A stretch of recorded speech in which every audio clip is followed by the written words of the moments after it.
Hello, welcome to the LaRouche PAC Weekly Report for February 27, 2013.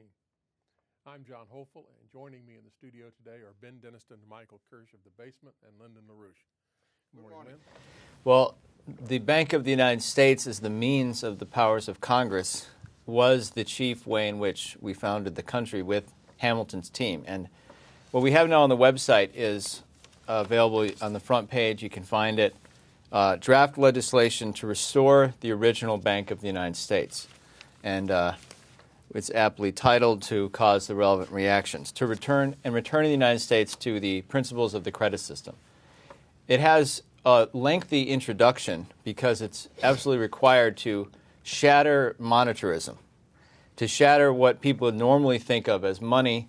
Otherwise, today the word credit has got a bad name. And as one great economist in 1810 who was attacking Albert Gallatin's policy of monetarism wrote that credit, in fact, is so important. Its power is so great that the crime of abuse of credit should be aptly punished beyond anything else, because that which can create a great good, it can also be a great evil. And when credit gets a bad name, you're in trouble if you're a sovereign nation state. And that's because this is how the history of sovereign nation states have been formed. This long introduction is the most crucial part of this document, because otherwise there's no way in which anybody, especially economists these days, are going to think that they're going to manage a new Bank of the United States. And also try to reinterpret the legislation that's in the back into some kind of monetary scheme, some type of simple, nice add-on to the economy, as is popular since the 1970s, of infrastructure banks.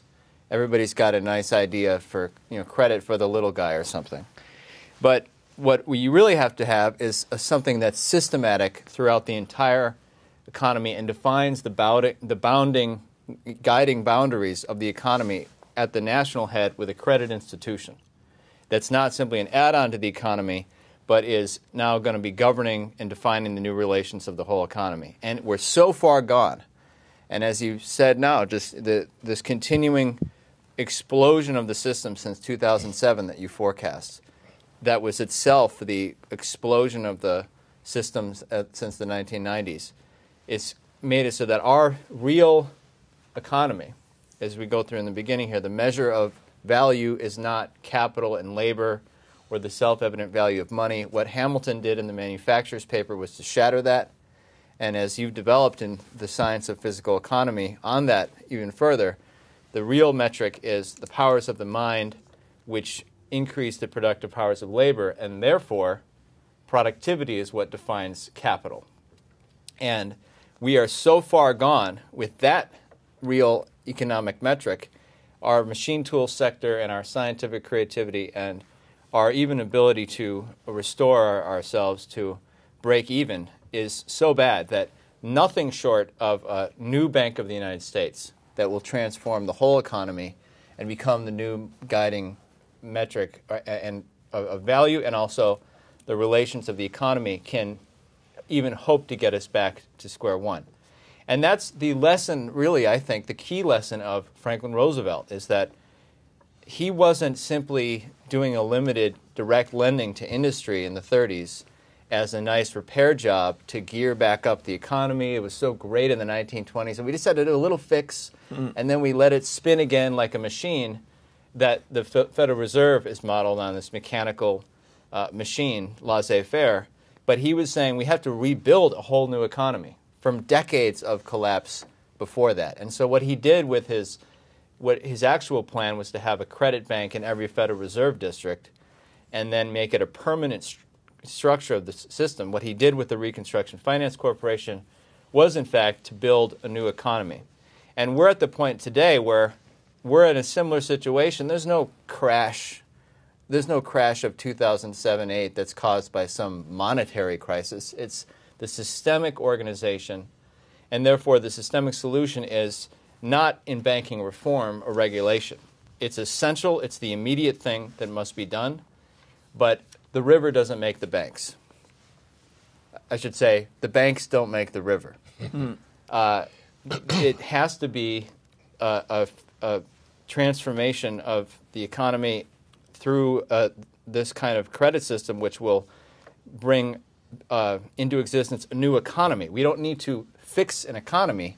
The economy is gone.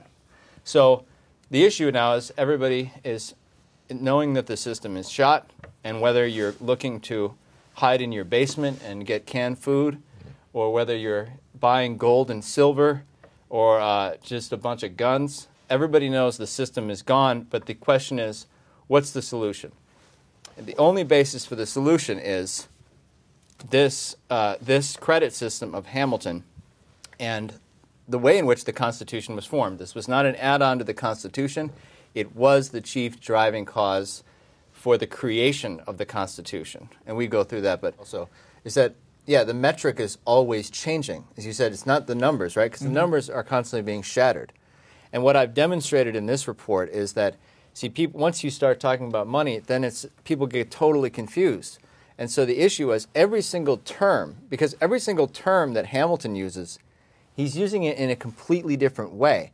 And what the credit system really ends up being is how the metric changes, right? It's the thing that constantly changes the metric. So you're not really interested in the numbers as they are. But today, the problem is today, since we're not making applications of new technologies and we're not moving forward, people are just static in a slice of time, or they're thinking economics is on the way back down. But all of these, what I go through in here is that when Hamilton established the currency, the term currency completely changed because it wasn't abstracted from the rest of the actions of the foundation of the government, right? And I think I just want to make an interesting point is that if you look at, as you were talking about, the devolution of species, if you think about it, what is it that the Queen of England and the oligarchs, they destroy? They get you to realize, they get you to think that you cannot, they get mankind to submit to not being human. Because the issue is, we leave out the discussion in economics of what is human. And what I've done here is make it undeniable that if you're going to talk about Hamilton and these guys, the issue is the discovery of process, but it's really how that's reflected in the transformations of the credit system, as really brilliantly comes across with the Biddle example, and how that then we move forward with the reestablishment of Hamilton's system in such a way that you look at the financial system just continue to evolve with each application of a new technology, infrastructure, things like that. And the issue always was that the future coming in with this long-term credit agreements and cycles in the economy.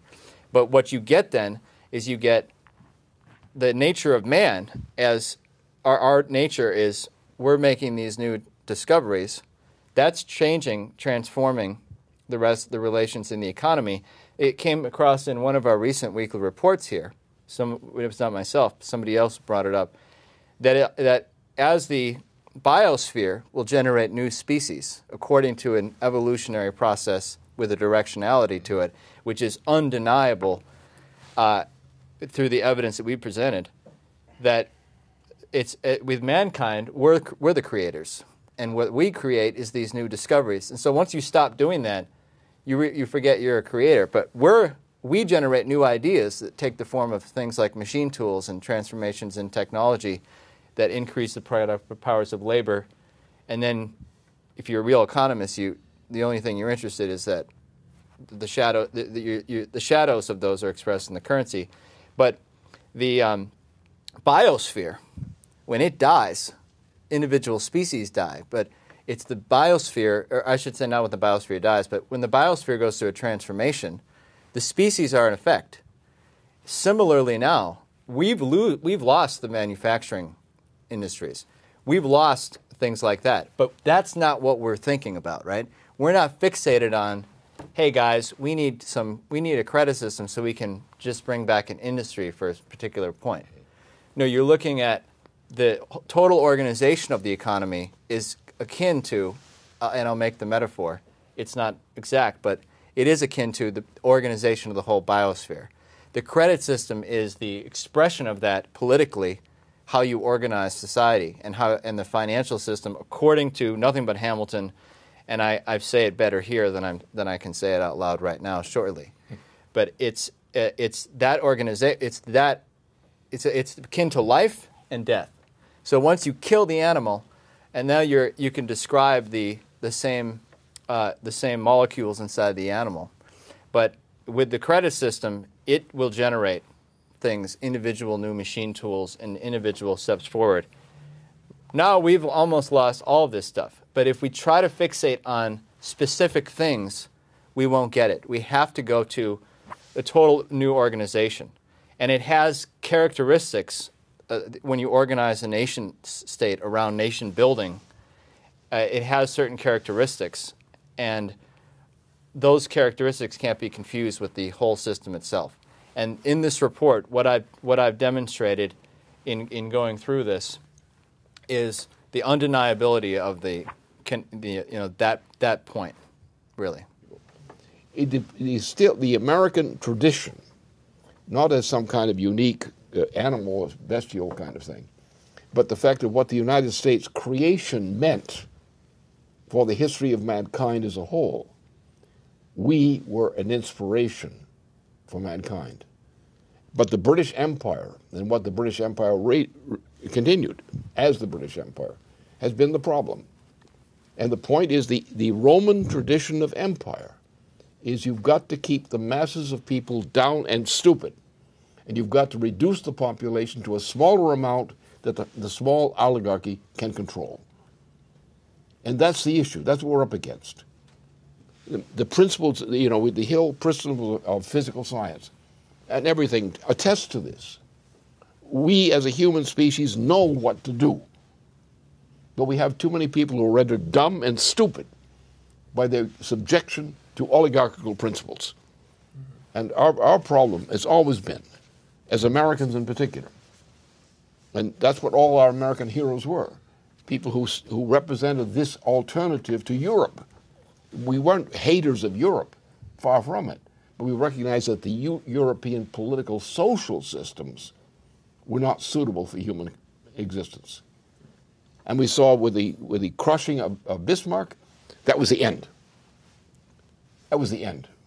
And when Bismarck went under, and when we capitulated, when we went to war against Germany on behalf of Britain, we lost it because we joined the disease rather than fighting it.